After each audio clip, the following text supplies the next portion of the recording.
any negotiation has to be the foundation on which to build future long-term relationships, right? यहाँ पर बहुत सारी चीजें हैं.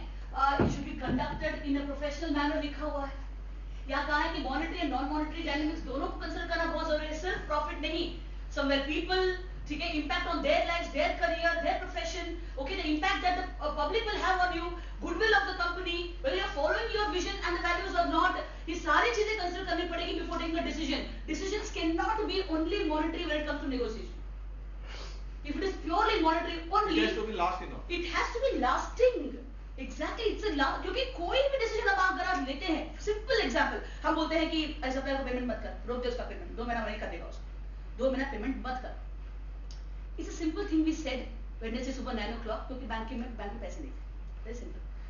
और सामने वाला बोल भी रहे हैं, सर वो ना हमेशा टाइम पर डिलीवरी करते हैं सर, मतलब हम जब भी मांगते हैं ना तुरंत देते हैं, उनको क्लियर करेंगे ना, अरे पहले भी करेगा ना, अब भी करेगा, उसको समझना चाहिए ना, रोक दे payment.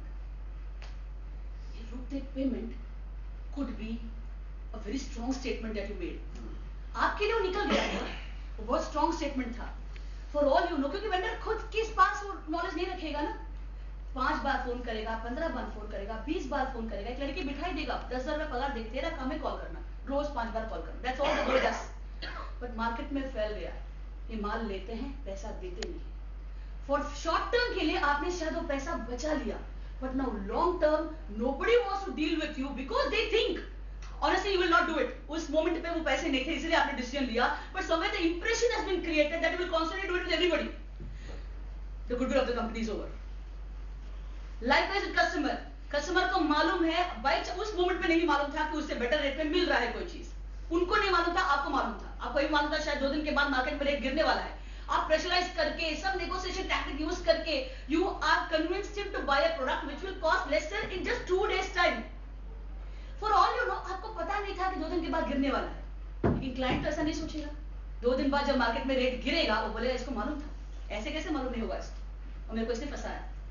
From next time onwards, every time he wants to close a deal with you, he will wait minimum 1 week before he gives you money. So whenever we take a stand, it is very negotiation तब होगा जब हम उसका future को अगर predict कर पाए. We call that the right principle of negotiation. Negotiation cannot be a momentary thing. It has to be well thought about कि अगर मैं करता हूं तो फिर क्या होगा, नहीं करता हूं तो क्या होगा, इसके बाद क्या होगा, उसके बाद किस पे इम्पैक्ट पड़ेगा. This entire plan जो है इसको हम कहते हैं एडवांस नेगोशिएशन. बेसिक नेगोशिएशन है जहां पर आप जाकर के 300 रुपए का माल 150 में लेकर आते हैं. That is basic negotiation. Advanced is when, as business owners, you are able to forecast for the next several years because of every decision that you take. Right?